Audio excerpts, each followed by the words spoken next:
Europe 1, 11h, 13h, Pascal Praud et vous. Merci de nous rejoindre et bienvenue sur Europe 1, 01 80 20 39 21. C'est le numéro que vous composez pour parler avec Pascal Praud. Et c'est vendredi, Oui. donc thanks God it's Friday, comme vous le savez. Je suis heureux de retrouver celui qui n'était pas là hier. D'ailleurs, Émilie n'était pas là non plus hier parce que vous partagiez une réunion commune. Et oui, on dit tout aux auditeurs. Avec la direction, nous avons négocié toutes nos primes. Ça y est, vous avez toutes les primes, hein, Pascal. Sauf pour Monsieur Boubouk.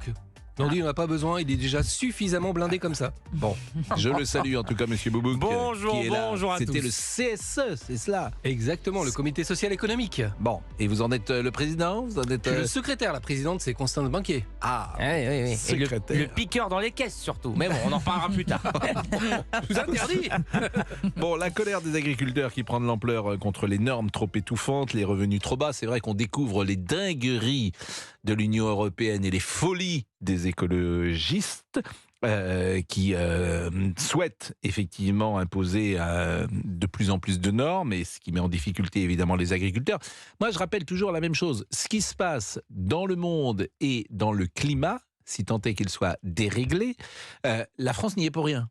La France n'y est pour rien. C'est-à-dire que je crois que les émissions de gaz, on est à moins d'1%. Donc je veux bien qu'on se suicide et qu'on prenne des décisions drastiques pour faire plaisir à une planète qu'on ne pollue pas, mais le problème quand même mérite d'être posé. Et nous sommes avec Pierre Botte, qui est porte-parole des jeunes agriculteurs d'Île-de-France, qui est maraîcher à Saclay dans l'Essonne. Bonjour Monsieur Botte. Bonjour Pascal. Et merci d'être avec nous. Vous êtes en ce moment même, vous êtes présent sur un barrage peut-être ? Je suis sur la nationale 118 au niveau de Orsay-Saclay avec mes collègues agriculteurs. On était très mobilisés ce matin. En fait, on était le double de ce qui était prévu hier soir. Là, on a allumé le barbecue, les saucisses sont en train de cuire, on va se restaurer, on s'est fait préparer ce matin, donc voilà, on est prêt. Bon, On la est en nationale 118, c'est un axe extrêmement important qui relie Paris, notamment lorsqu'on veut partir pour l'Ouest, lorsqu'on veut partir en Bretagne. Donc ça veut dire que les gens qui veulent quitter Paris ou les gens qui veulent rentrer dans Paris, ils ne peuvent pas en ce moment ? Alors pour l'instant, il n'y a que le sens province-Paris qui est bloqué. En fait, ce qui va se passer, c'est que progressivement, on va lever le dispositif pour rejoindre les collègues qui vont bloquer avec l'ensemble des départements limitrophes les barrières de péage autour de Paris. Donc effectivement, la 118 va revenir progressivement à la circulation, mais par contre, pour partir en Bretagne, ça va être compliqué ce soir, je pense. Bah oui, alors j'imagine. Donc le péage de Dourdan, je le dis pour tous les franciliens qui connaissent, et puis peut-être pour beaucoup de gens en région qui viennent à la capitale, c'est-à-dire qu'il ne faut pas prendre la route, très clairement. Il ne faut pas imaginer aujourd'hui partir en voiture pour Rennes, pour Nantes ou pour Bordeaux, ou pour La Rochelle. Je pense que ça va être compliqué.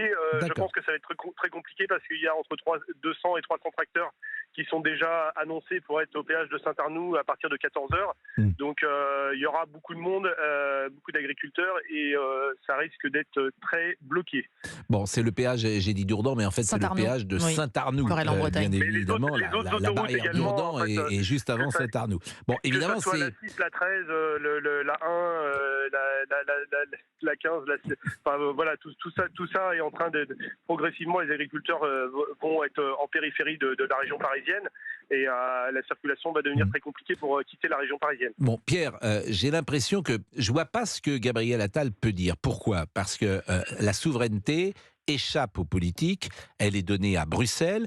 J'ai le sentiment que ce que vous voudriez, et on peut le comprendre, c'est de reprendre tout le système, en fait, de mettre tout le système par terre. Tout le système par terre.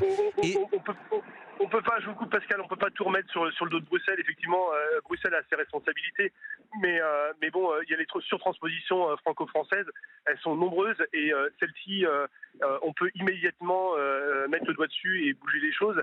Il y a un certain nombre de points, il y a une liste de courses en fait qui a été mise sur la table, donc il n'y a pas de difficulté par rapport à ça. Nous, les revendications des agriculteurs, il les a Gabriel Attal. Moi, quand on me donne une liste de courses et que je vais faire les courses, si je reviens pas avec la liste complète, je suis reçu assez fraîchement à la maison. Et ben là, ça sera pareil. La liste des courses, il l'a. S'il veut pas être reçu fraîchement, je vous annonce tout de suite, le frigo il est vide. Le frigo il est vide. On n'a plus rien. Donc là, on n'a plus grand-chose à perdre. Et c'est là que c'est dangereux. C'est qu'en fait, on a des agriculteurs qui sont très remontés parce qu'ils n'ont plus rien à perdre. Donc le niveau enfin, moi qui suis assez engagé dans le syndicalisme depuis longtemps, le niveau de mobilisation me surprend tous les jours. C'est-à-dire que tous mes voisins agriculteurs étaient présents ce matin, quelle que soit leur conviction, quelle que soit leur production. On avait des apiculteurs avec nous, on a des producteurs de différentes filières, des éleveurs, des personnes en grande culture, en maraîchage, en arboriculture, en bio, en pas bio, etc. En fait, on a tous le même problème. On n'a pas pu bosser dans nos champs à l'automne parce que les conditions de météo étaient très difficiles. Il faut qu'on justifie pourquoi on n'a pas pu faire notre boulot, alors que nous, on a envie de le faire. Semer notre blé, tout ça. Il va falloir qu'on explique. Enfin, moi, par exemple, je vais vous prendre un exemple très concret sur ma ferme, Pascal. Je fais du maraîchage en vente directe. Je produis des fruits et légumes. Je n'ai pas pu arracher mes panais cet automne parce que je ne pouvais pas le faire. Que j'ai à me justifier auprès de mes clients que voilà, j'ai eu mes difficultés sur mon exploitation. C'est pas un problème. Que j'aille me justifier de est-ce que j'ai fait mon travail ou pas fait mon travail vis-à-vis de l'administration en remplissant des formulaires et des papiers, des demandes de dérogation et des trucs comme ça, c'est quand même pas normal. Moi, ce que je veux faire, c'est mon travail, produire pour nourrir les gens. C'est notre métier d'agriculteur. Mon grand-père qui était agriculteur, il se levait le matin, il prenait son cheval, il allait faire son travail, il rentrait le soir, il était fatigué de sa journée, il se couchait, il remplissait pas des papiers. Je suis tellement d'accord avec vous, et puis les Français sont d'accord avec vous, et j'ai envie de dire nous sommes tous des agriculteurs, parce que les problèmes administratifs que vous avez, on les rencontre nous, à un degré parfois moindre, mais même dans nos vies personnelles, avec par exemple les rénovations écologiques lorsqu'on veut vendre un appartement ou une maison, et qu'il est temps que ceux qui nous dirigent prennent en compte que cette suradministration est impossible. On est entièrement d'accord, et en fait, ce qu'il y a, c'est un problème. L'ADN de l'agriculteur, c'est d'être au grand air et de travailler dans ses champs avec ses animaux, etc. C'est pas de remplir des papiers. Et le soir, quand on a fait notre boulot et qu'on rentre à la maison et qu'il faut se mettre derrière l'ordinateur, alors qu'on a nos enfants, on a notre vie privée aussi, on a notre famille, c'est pas acceptable. Ce n'est pas acceptable, surtout en plus pour gagner ce que vous gagnez parfois. Bon, on marque une pause. Restez avec nous, évidemment, Monsieur Bott, et on revient ensemble pour parler de ces soucis et puis écouter sans doute Gérald Darmanin qui a pris la parole hier. 11h-13h, vous écoutez Pascal Pro et vous sur Europe 1 et vous réagissez en composant son numéro. Appelez Pascal Pro au 01 80 20 39 21. Europe 1. Pascal Pro et vous. Revendiquer. Est-ce qu'ils souffrent ? Oui, ils souffrent et ils ont le droit de revendiquer. Est-ce qu'on doit les laisser faire sans envoyer les CRS ? Oui. En tant que ministre de l'Intérieur, à la demande du président et du Premier ministre, je les laisse faire. Est-ce que les agriculteurs s'en prennent aux policiers ou aux gendarmes ? Est-ce qu'ils s'en prennent aux bâtiments publics ? Est-ce qu'ils mettent le feu aux bâtiments publics ? Ce n'est pas le cas. On ne répond pas à la souffrance en envoyant des CRS. Voilà. En revanche, j'ai rappelé au préfet que si les bâtiments publics, si les policiers, les gendarmes, les agents de préfecture étaient pris à partie, évidemment que nous interviendrons. Sophie Binet, qui est secrétaire générale de la CGT, elle était ce matin sur France 2. Écoutons-la. J'ai bien entendu ce qu'a dit Gérald Darmanin et je l'appelle à être cohérent et à cesser ce deux poids deux mesures. Et donc je l'appelle à mettre immédiatement fin aux poursuites qui visent 1000 militants et militantes de la CGT qui sont poursuivis pour s'être mobilisés contre la réforme des retraites. Donc la même chose que les agriculteurs avec des actions absolument pas violentes puisque nos militants sont poursuivis pour avoir fait un feu de palette sur la voie publique ou dérouler du papier toilette par exemple sur un bâtiment. C'est à nouveau d'être poursuivis avec des procès. Donc il faut immédiatement être cohérent, mettre fin à ces poursuites. Et puis, quelque part, avec des déclarations comme ça, moi, la conclusion que j'en tire, c'est que la prochaine fois, on va faire nos manifestations avec des tracteurs, puis peut-être que ça sera plus simple. Et puis, Xavier Bertrand, toujours ce matin, il était sur France Info. Ce sont des manifestations autorisées ou pas ? Oui, elles sont autorisées. Et après, je vais vous dire aussi une chose. On n'a pas affaire à des délinquants, ceux que j'ai rencontrés l'autre jour. Ils veulent se faire entendre. Et ils veulent se faire entendre pourquoi ? Parce qu'ils se battent pour nous, les agriculteurs. C'est pas une corporation qui parle pour une corporation, les agriculteurs se battent pour nous. Quand ils auront disparu, parce qu'on les laisse mourir à petit feu, vous savez ce qui se passera ? On importera des produits qui viendront de l'autre bout du monde et on sera condamné à manger de la merde. Bon, Monsieur Bott, je viens d'entendre Xavier Bertrand. C'est vrai que je suis un peu lassé de ces déclarations d'intention, parce que lui-même a été au gouvernement depuis des années la multiplication des normes, depuis des années les dingueries européennes, depuis des années la folie écologique, et on en arrive là aujourd'hui, et il sait tout ça. Et c'est quand même des gens qui ont été au pouvoir. Donc on a l'impression qu'ils se réveillent. Je veux dire, d'être sous le joug de la domination écologique dans ce pays, avec les contraintes que ça vous pose, ça suffit, me semble-t-il, Monsieur Bott. qu'ils aient été aux responsabilités ou pas, tous les politiques qui récupèrent le mouvement actuel, pour moi, c'est totalement indécent et c'est indigne vis-à-vis des agriculteurs qui sont mobilisés depuis des semaines, depuis des mois, parce que les actions ont commencé il y a des mois, en fait, et puis même des années, parce qu'il y a des sujets qui sont sur la table depuis 20, 30 ans. Enfin, moi, j'ai 42 ans. Tout gamin, j'étais déjà, je voyais déjà ce qui se passait en action syndicale avec mon père, et c'est des sujets qui étaient les accords de libre-échange, c'était déjà sur la table. On voulait l'exception agricole dans le GATT. Bien quand j'étais sûr. tout gamin. Donc voilà, le sujet, c'est que moi, toutes ces récupérations de politique, enfin, je veux dire, c'est bizarrement, il y a plein de gens qui ont trouvé mon numéro. Hein. Je dirais dans les journalistes, sans faire de généralité, c'est pareil. Il y a plein de gens qu'on voit jamais qui bizarre, retrouvent le numéro des agriculteurs et reviennent vers les agriculteurs. Moi, s'il y avait vraiment un peu de dignité et de décence au niveau de tous nos élus, c'est que l'heure serait à l'unité nationale sur le sujet et non pas la récupération de tous bords. Que ça soit, quelle que soit la couleur politique aujourd'hui, c'est tous grâce à eux qu'on va s'en sortir, quoi. Non, c'est pas grâce à eux. En fait, ils ont tous mis la main dans le pot de confiture et maintenant que ça tape sur les doigts, ils disent que c'est pas eux, quoi. À un moment donné, Alors, faut rappeler, François, parce que vous dites effectivement que vous étiez gosse et déjà c'était des sujets qui vous préoccupaient. Dans l'esprit de Gaulle, la politique agricole commune, ce qu'on appelle la PAC, elle visait à assurer l'autosuffisance alimentaire de l'Europe. C'était cela.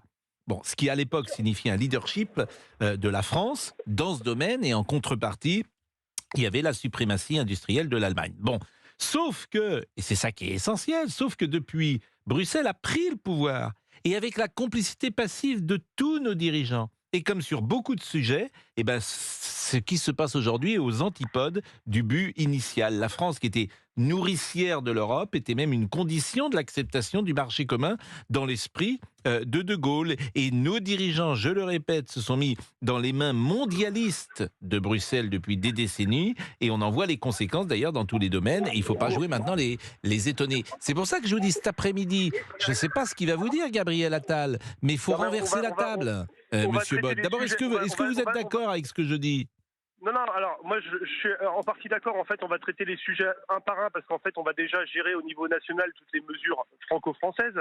Si déjà on arrive à avancer là-dessus, l'étape d'après, effectivement, c'est d'aller négocier et d'aller discuter de toutes ces distorsions de concurrence, notamment avec les accords de libre-échange à Bruxelles. Mais le préalable, c'est déjà que toutes les distorsions franco-françaises qu'on crée d'un point de vue intra-européen, ça j'ai bien compris.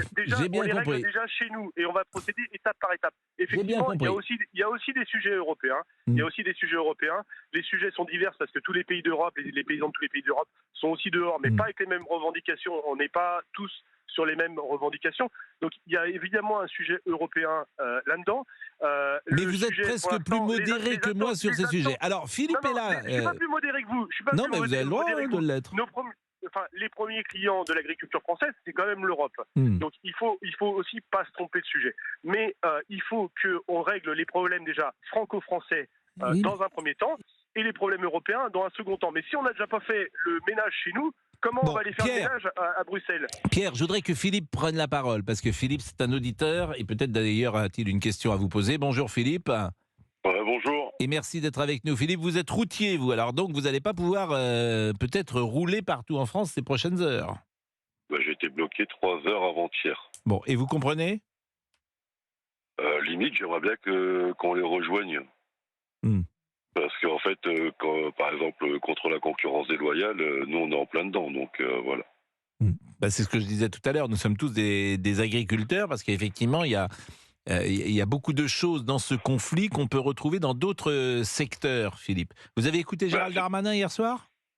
Alors non, j'ai pas écouté Gérald Darmanin hier soir parce que j'ai roulé tard. Par contre, j'ai entendu ça ce matin à la radio. Franchement, j'ai été halluciné. Alors, en fin de compte, alors attention, hein, je dis pas qu'il faut envoyer contre les CRS, contre les agriculteurs, c'est pas du tout ce que je dis. Mais on ne répond pas à la détresse en envoyant les CRS. Je suis désolé, les manifestations qu'il y a eu précédemment, les gens l'ont fait parce qu'il y a une détresse justement. Et il y a quand même eu une grosse répression, que ce soit policière ou judiciaire. Donc au bout d'un moment, comme disait la représentante syndicale de la CGT, là, la patronne du syndicat, il ne doit pas y avoir de poids de mesure. D'accord. Donc en fait là, je pense quand même que ils savent très bien que les agriculteurs, c'est quand même une force, d'accord. Et ils ont peur des conséquences que ça peut avoir derrière si jamais ils intervenaient. Parce qu'en fait, il y a une solidarité chez les agriculteurs. Moi, j'ai vu, rien que sur la 16, entre Calais et Dunkerque, j'ai vu le nombre de tracteurs passer. Moi, j'étais quand même halluciné du nombre qu'ils étaient, quoi. Là, j'étais en Bretagne. Et ben, en Bretagne, pareil, c'était bloqué. Enfin, voilà. Mais quelque part, alors, je me dis juste, le blocage des routes, c'est bien. Mais en fin de compte, ils veulent aller sur Paris. Mais aller à l'Élysée. C'est là où ils sont. Et je vais demander à Pierre Bott, vous voulez aller à l'Élysée, monsieur Bott? Mais j'ai l'impression, moi, que quand même... Déjà été à l'Élysée, alors pas à l'époque de Macron, on a déjà été devant l'Élysée et bloqué tout le quartier de l'Élysée en 2009. Donc, si vous voulez, c'est pas un problème pour nous en soi. L'idée, c'est pas de faire le grand soir non plus. Quand j'entends parler de la mansuétude des forces de l'ordre, moi, je rappelle quand même qu'il y a eu une manifestation d'agriculteurs devant le Conseil d'État il y a quelques mois où tous les agriculteurs ont été embarqués et ont des poursuites encore en cours. Donc, il faut pas penser que les agriculteurs sont au-dessus des règles et qu'il y a de la mansuétude des pouvoirs publics. En fait, pour l'instant, effectivement, la détresse est tellement grande qu'il est plus prudent pour tout le monde, que ça reste pacifique. Moi, j'ai vu quelques dégradations. Il faut évidemment éviter ça. Mais c'est pas l'objectif aujourd'hui. Mais l'objectif, c'est de ne pas faire monter la colère non plus, quoi. Eh bien, merci beaucoup, Pierre Bott. Et c'est vrai que, alors, c'est important les informations que vous nous avez données. Merci beaucoup et bon courage à vous. C'est vrai qu'il y a beaucoup de Français. C'est rare un mouvement social qui est soutenu par 90% des Français. Je remercie également Philippe. Merci Philippe et bon week-end à vous.